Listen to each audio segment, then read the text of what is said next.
Hi everybody, welcome to another What If, and I'm doing What If Deku and Bakugo were the reincarnations of Genji and Hanzo.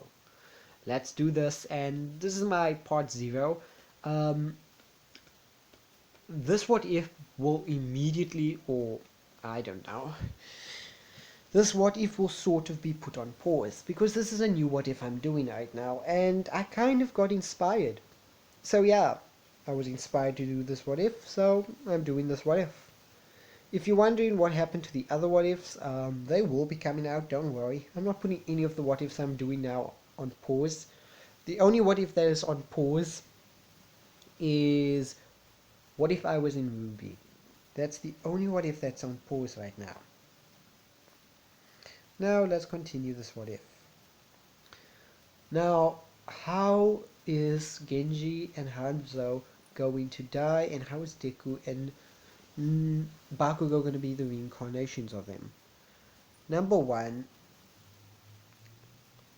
I'm not gonna put Genji and Hanzo in the Overwatch universe. I'm gonna put them in the Naruto universe. Why? Because it's simpler for me and I know the universe of Naruto.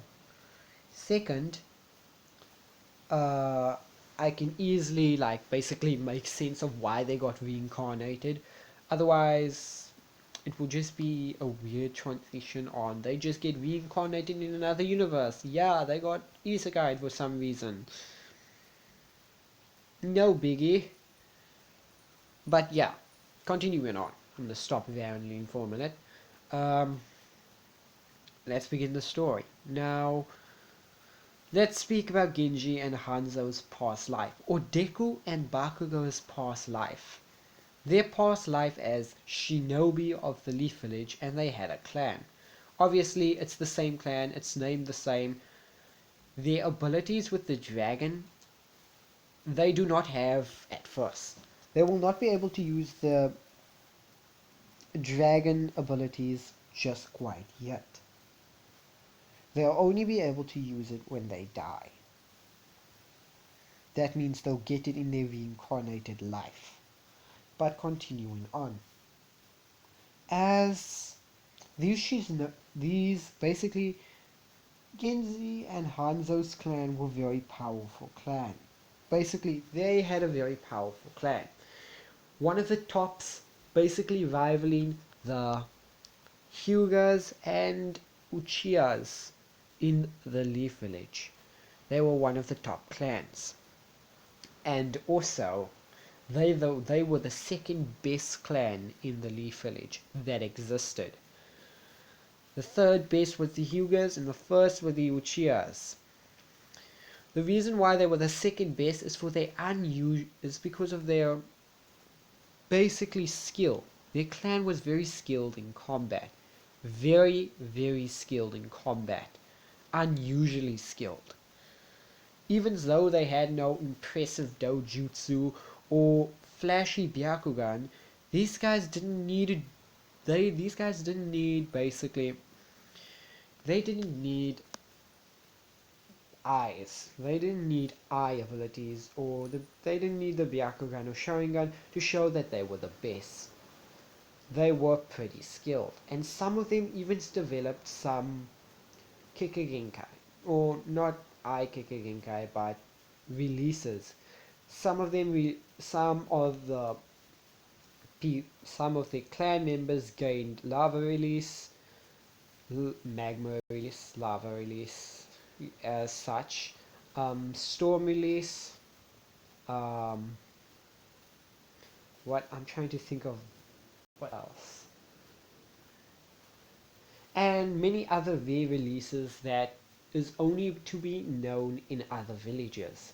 This made the Leaf Village the village to fear, as basically their clans exist. Their clan got so powerful that they in the first Great Ninja War, their clan was exterminated. Their clans were the first clan to be assassinated by other shinobi ninja in the first Great Ninja War. And the only two survivors were the baby Hanzo and baby Jizun, Jizun, I can't know, Gion, or Gijun, I think I'm butchering his name, Gijun. They were the only baby survivors. Their clan was assassinated by an enemy village. But this is also round about the day when the Uzumaki clan was also assassinated, and the village didn't assist. Now, this changed everything. I mean, yes, Hanzo and Gijun's life was okay for them. They were raised, they were very powerful, almost to the point where they fought side by side with Minato, the Yellow Flash himself. As Hanzo used a bow, and he used it very well. Some of the times he would combine some of the jutsus he would use with his bow. And at times, Jizun, his brother, Gion, was also very skilled, using jutsus, distractions, and illusions basically to confuse the enemy. They died in the Third Great Ninja War. That's the end. That's also when basically Minato killed all those stone ninja. They died during the Third Great Ninja War side by side with Minato. Obviously, Minato knew them well, and they were very powerful.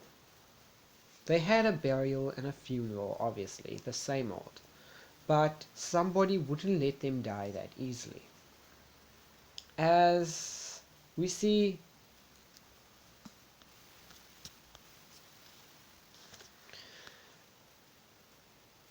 Hanzo and Jian, basically his brother, in a white void. As we see the Sage of Six Paths. Basically, they walk up to this old man, not knowing who he is, as he explains who he is and what is he want. They knew they died, but yeah, they just knew they died. They knew they were supposed to be dead, so they didn't know what was going on at the moment.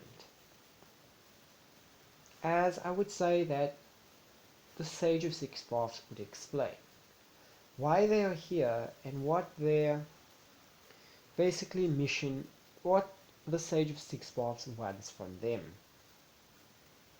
He states that he's going to reincarnate both of them in a different world. He cannot reincarnate them in the same world, but he'll reincarnate them in a different world. A world that doesn't have chakra. A world that no one that can use chakra. But to assist them just a little bit, he's going to give them a passive ability. This passive ability will be the dragons. Obviously, as in canon, they will have the dragons. But yeah, continuing. As I would say that these two brothers would speak first. As I would say that Hanzo would ask if they are reincarnated in this world, will they still be brothers? As I would say that the Sage of Success states no, but your future reincarnated parents will be best friends. So that means you will still be able to see each other. And maybe one of you might develop a weird ability that might go well with basically the weapons that you use. One of you. I am not sure, because I am not sure what abilities you might gain. But yes, you will sort of be close friends. Not blood related anymore, but close friends. As I would state that they would agree as they get reincarnated in this new world, the My Hero Academia world. Now that I got the complicated bit out of the way, I can begin the actual story. Now, explanations on the actual story. First of all, yes, they will be able to use chakra. That's why I let Hanzo and Gaijin in the Naruto universe, because so they can able to use chakra. They'll still be able to train in shinobi techniques and all that stuff. They still remember their past life. Yes, nothing new here. They'll also be able to use passive abilities that involves the dragon, such as if you know these two characters, you know these abilities with the dragons that they're able to use. Yeah, it can also be used, it's also going to be used in this what if in a different way. But enough said, let's continue. Now,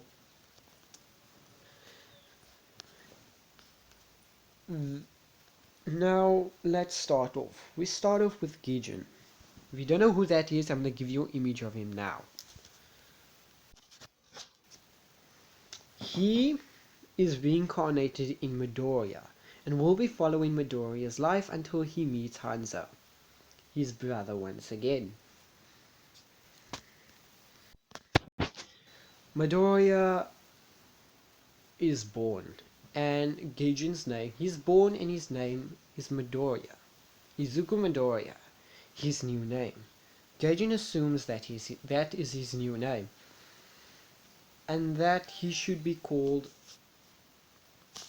Sorry guys, give me a minute. Continuing on, sorry, I had to give a few... Just had to do something quickly. Okay, continuing. Now, as he basically is born, he gains the new name of Deku. As I would say that Gaijin would decide to keep using the name Deku and not his old name. Because number one, he is not Gaijin anymore. He is now a new person. Gaijin or Gaijin was his past life. This is now his new life. As he would decide to call himself by Deku now. As he starts calling this new lady that he meets in this new world his mother. Because number one, he's no longer his basically Gaijin, that's his past life. He must now start using his new name. As I would say that Bakugo is born on the same day. So Inko also got rushed to the hospital on the same day as Bakugo is born. Bakugo is born, or Hanzo is born in this new body, this new boy. This boy is odd. His mother is odd. Obviously, Bakugo is not going to change his attitude in this anime. In this what if, he's still going to be Bakugo. Even though he respects Deku, he's still going to be Bakugo. So don't expect that Bakugo is basically going to change. He's still going to be Bakugo. So first of all, I'm just telling you guys that now. As Hanzo is born, he looks around and sees basically a woman and a man, as he calls this woman and man, names him by the name of Bakugo Katsuki. As Hanzo basically gets the gist that this is his new mother and father, and that he is no more Hanzo, he is now Bakugo. Katsuki Bakugo. In this new odd world. Now obviously they still go through the life of a baby, and at the age of 5, Inko meets with At the age of 5, Izuku Midoriya, his father left to go get the milk and never came back. As same in canon, nothing different there. He went to go get the milk and he never came back. And I don't know why he went overseas to get it, but he's never coming back. That's all you know. As obviously Inko still had to raise Izuku Midoriya. Izuku still gets that love for heroes, obviously. As he still gains the love for All Might. Not as big as in canon, but it's still a love for All Might. Izuku also decided to pick up a bit of training in light exercising, and also to work on some of his chakra control, if he even developed it yet. He did. Quite a big chakra pool, I have to say, but he did. And the Sage of Six Paths were gracious enough to give him all 5 elements, and tell them off the spot that they're going to get all 5 elements. Yeah, as I would say that Bakugo also picks up this light training at the age of 5. He also gains a love for heroes as his brother did. And at the age of Sigma 6, Bakugo and Deku uh, meet their mothers and basically were obviously great friends. But now they actually meet once again. As I would say that Bakugo would ask, Genji, is that you? As Deku would reply, it's no longer Genji, brother. It's now Deku. It's now Izuku Midoriya. As I would say that Hanzo would say, well, I guess you can call me Bakugo then. As I would say that obviously they get along firsthand. What Izuku's parents see, they get along very well.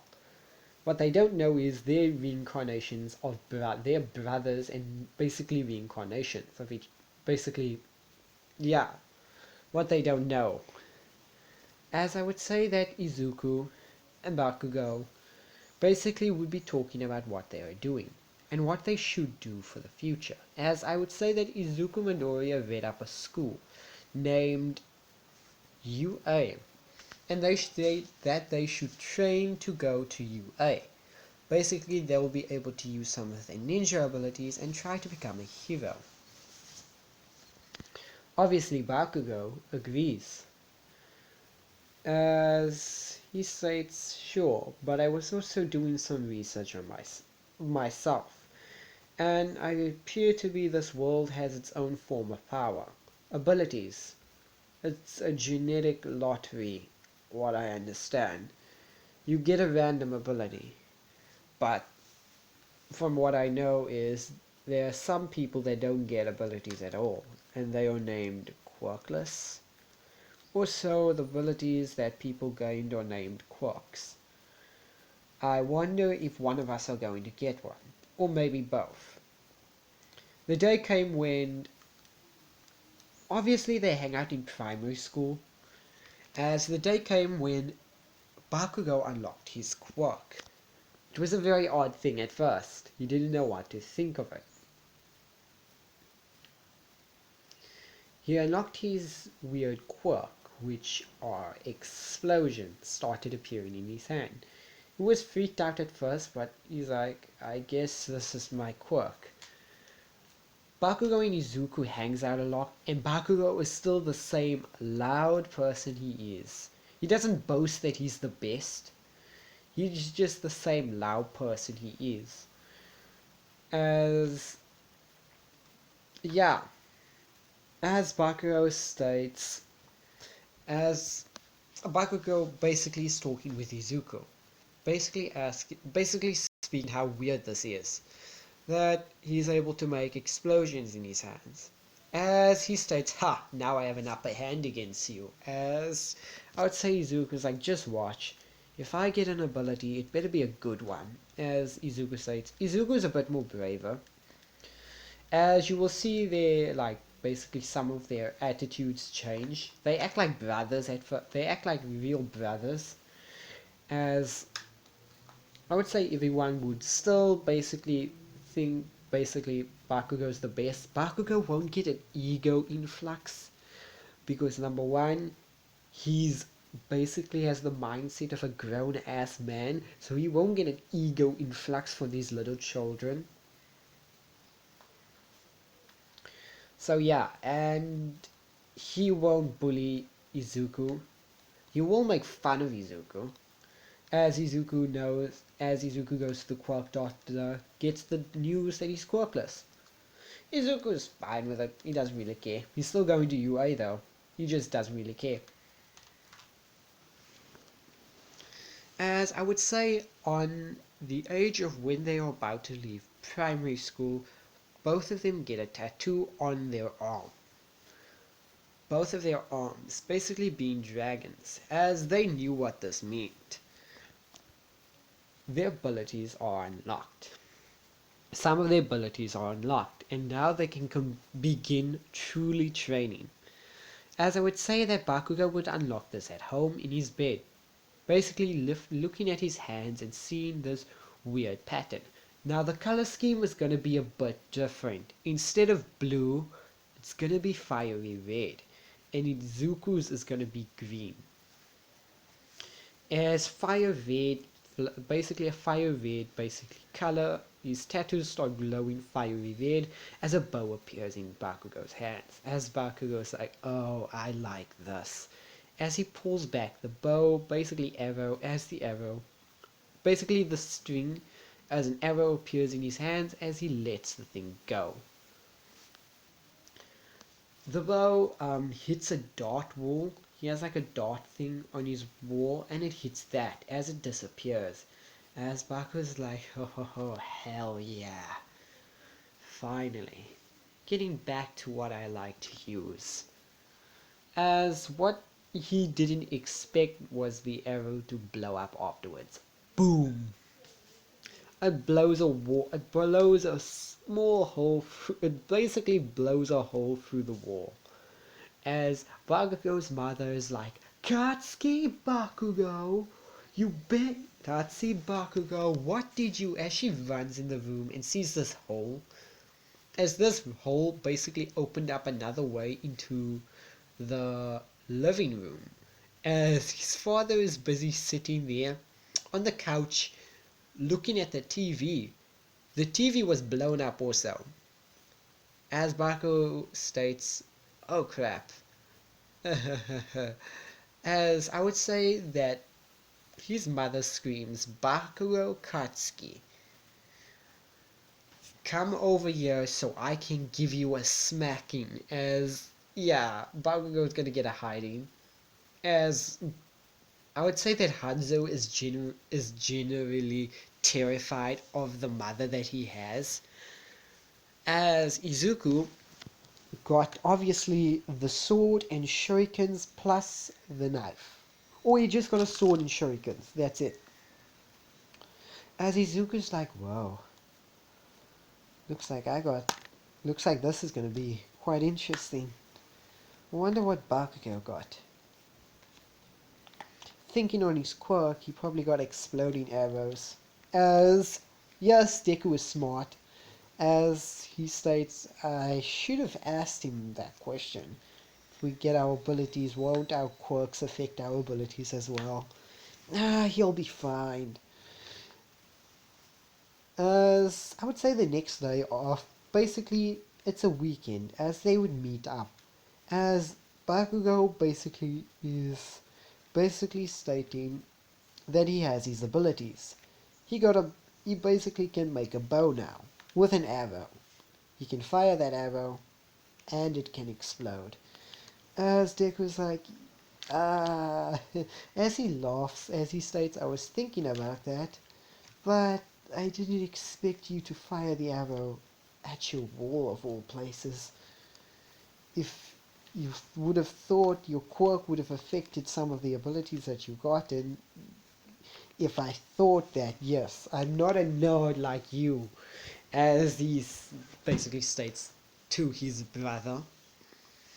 As Deku is still Deku, obviously, even though he's a bit braver, he's still Deku.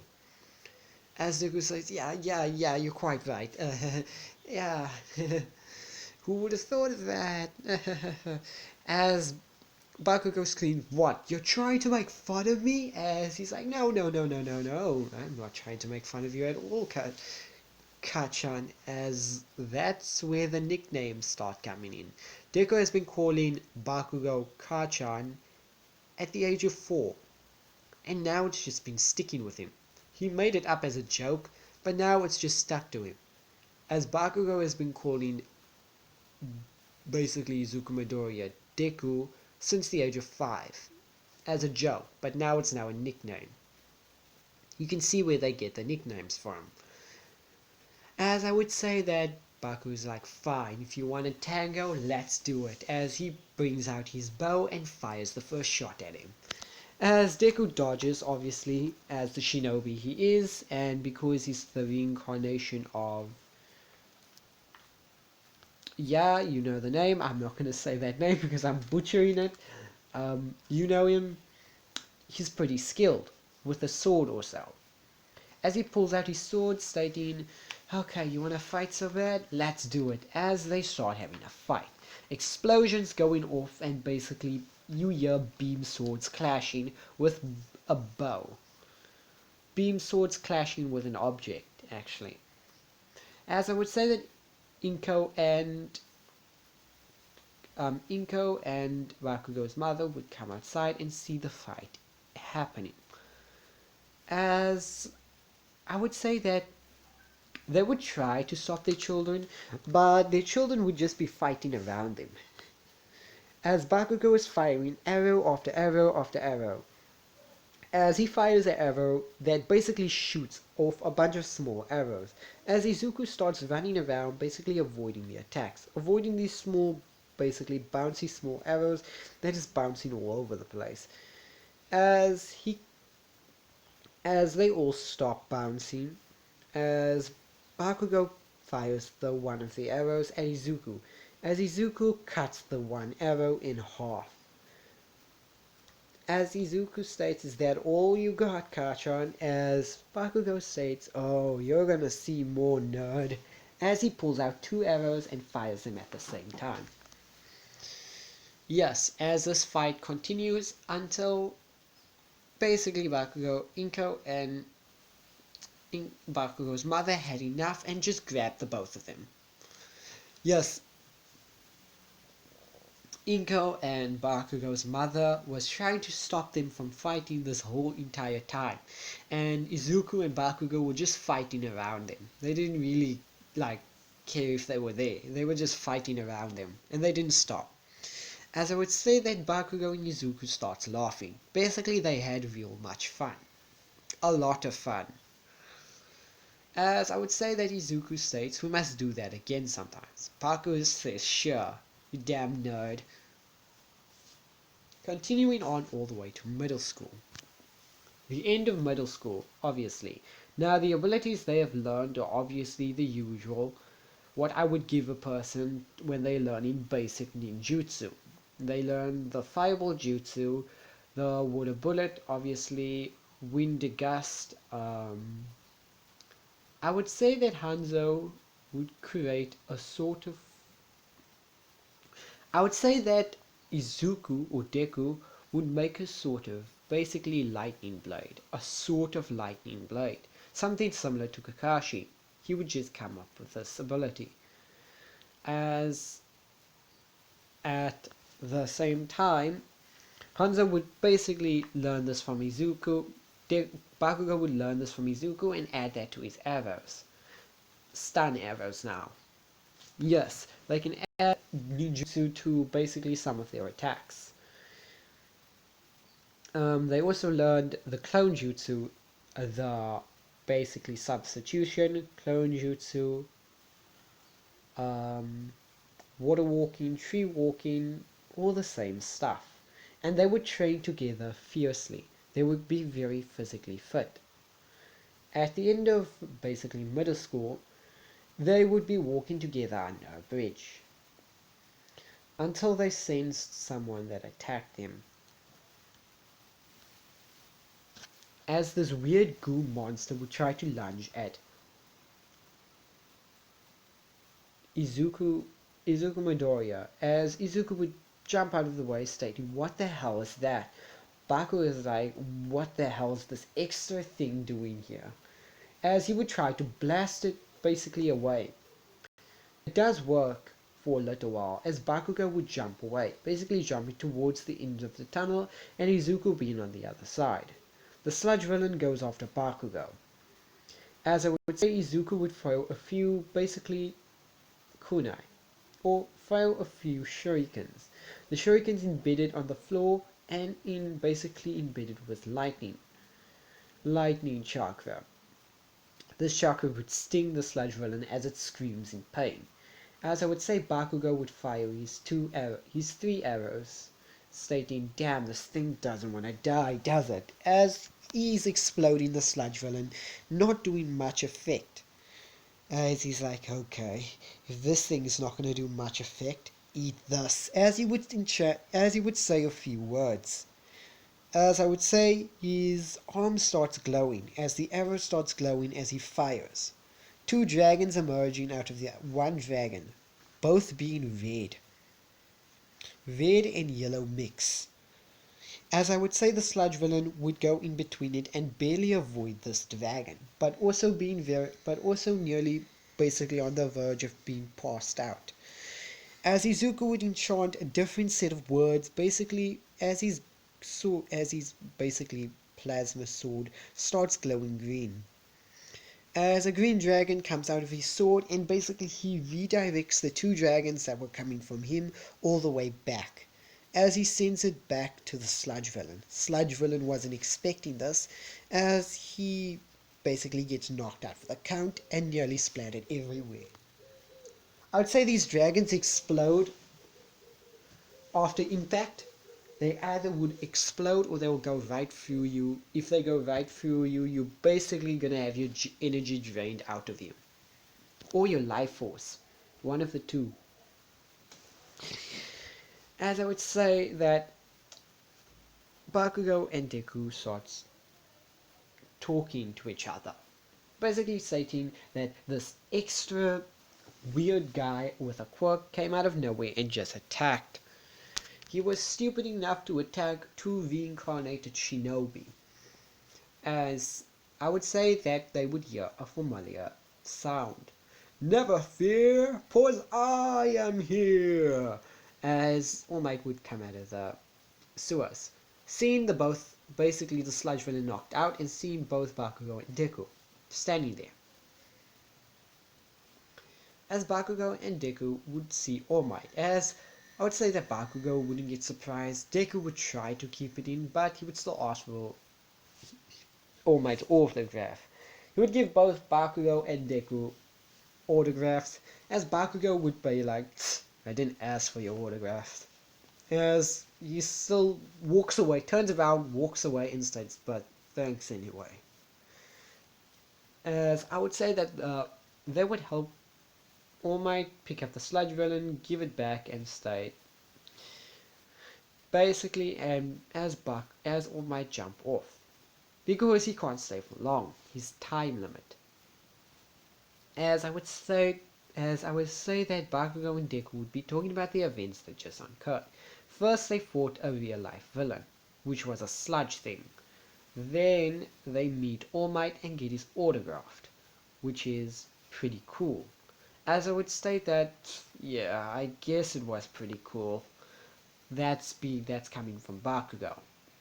As Deku is like, "Yeah, you guess it was pretty cool." As Deku starts teasing Bakugo.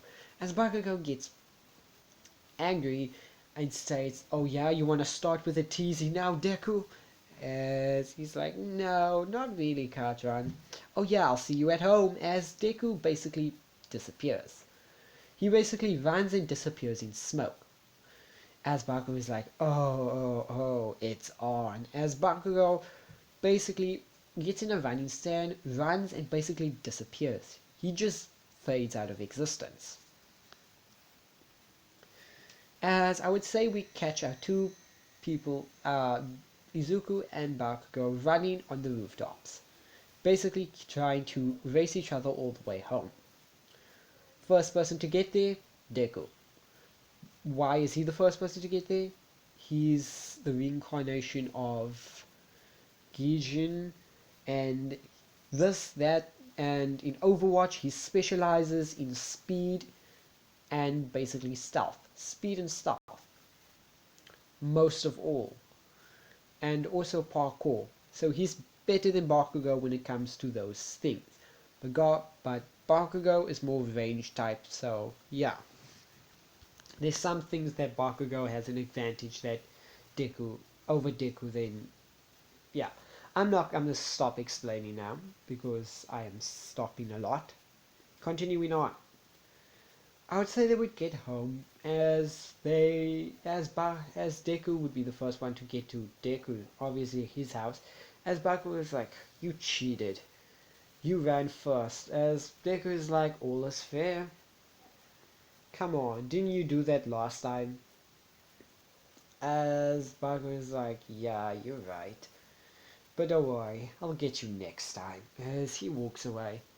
Basically being like the Bakugo, doing the Bakugo walk as normal. Izuku basically waves to Katsuki Bakugo and gets back inside his house. Katsuki Bakugo walks back home, obviously, and that's it. That's it for now. That's it for now, guys. The next video I'll be going over in this next what if, which will be part 1, I'll be going over the life of Izuku and Bakugo and what they did for training. And then I will do the entrance exam and so forth. And maybe I might put a twist on this what if I feel like it. So yeah, if you like this what if, please comment down below. And also, like and subscribe. Um, like and subscribe, and yeah, that's it for now, guys. Bye.